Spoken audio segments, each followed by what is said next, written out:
I would like to welcome you to this year's fairy tale concert.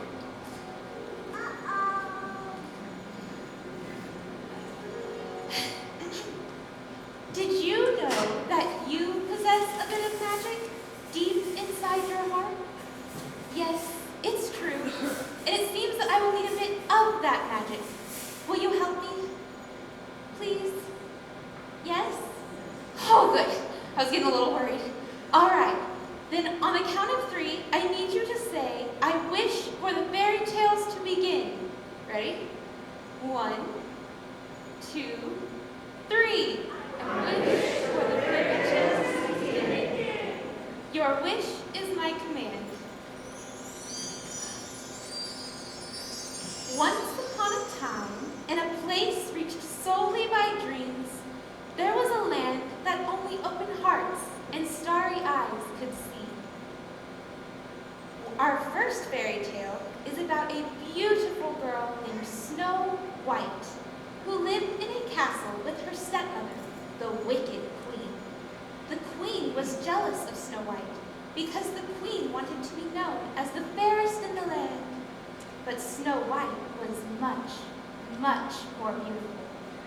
One day, while doing chores enforced by the wicked queen,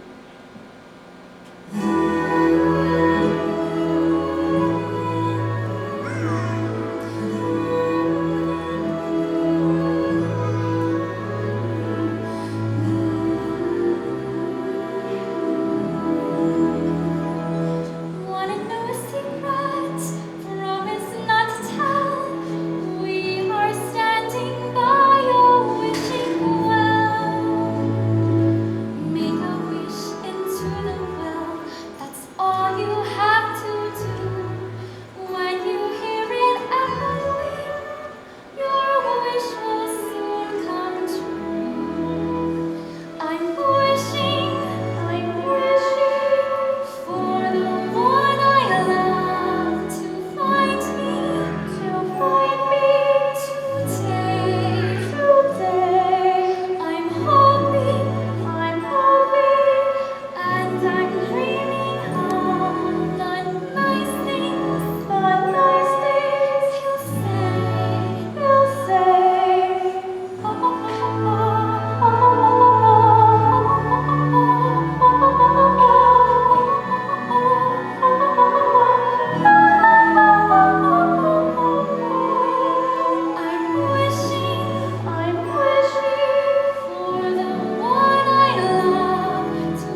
already set a plan in motion to kill the sweet Snow White, who ran away to hide in the forest. In the dark forest, Snow White, tired and scared, came across a messy little house with a very comfy bed. Little did she know the house belonged to 7 dwarves who were out working that day.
One day, while the dwarves were at their dining line, the queen arrived at the cottage, disguised as an old peddler woman, and tricked Snow White into biting a poisoned apple.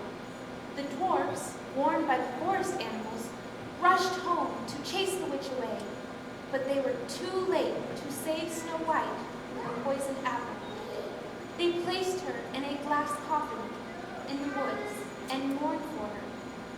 However, we all know that good always wins over evil. The prince, who had fallen in love with Snow White, was told of the news by Snow White's friendly bluebirds, and he rushed to her side, saving her from the wicked queen's death-like spell with true love's kiss. Those wicked old queens never give up, do they? Well, this next fairy tale has no wicked queens, but it is rather British and takes place in London. A banker, Mr. Banks, and his wife advertised for a stricting-up nanny to handle their children. The next morning, a number of severe-looking women applied for the job, but a strong wind blew them away as Mary Poppins glided down on her umbrella. She is interviewed by Mr. Banks and decides to give the family a trial period. Things seem to be going well with Mary Poppins, who makes things enjoyable with her magic, including a fun day at the carousel on the countryside, with the children and Mary's friend, a chimney sweep named Bert. It's supercalifragilistic. Supercalifragilisticexpialidocious, even though the sound of it is something quite atrocious.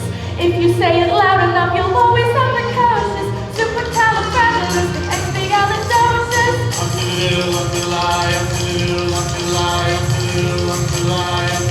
Although I was afraid to speak, I was just a lad. The father gave me notes to tweet and told me I was bad. But then one day I learned the word they say naked nose. The biggest word you've ever heard, and this is how it goes. Supercalifragilisticexpialidocious, even though the sound of it is something quite atrocious. If you say it loud enough, you'll always sound precocious. Supercalifragilisticexpialidocious.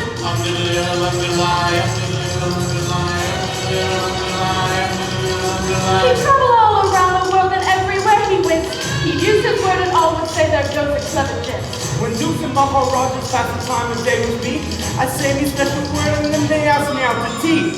Supercalifragilisticexpialidocious, even though the sound of it is something quite atrocious. If you say it loud enough, you'll always sound precocious. Supercalifragilisticexpialidocious. Or you can say it backwards, which is docious-calixpalistic-fragicalirupus, but that's going a bit too far, don't you think? So when the cat is got your tongue, there's no need for display. Just summon up these words and then you've got a lot to say. Better use it carefully or it could change your life. For example, Yes? one night I said it to me girl, and now me girl's me wife. And a lovely thing she is too. She... Supercalifragilisticexpialidocious, supercalifragilisticexpialidocious, supercalifragilisticexpialidocious, supercalifragilisticexpialidocious.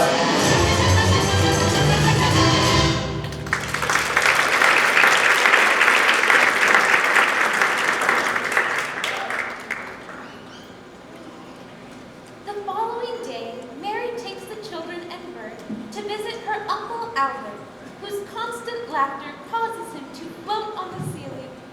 Oh, soon they are all laughing and floating on the ceiling. Meanwhile, Mr. Banks refuses to believe his children's stories and wants to dismiss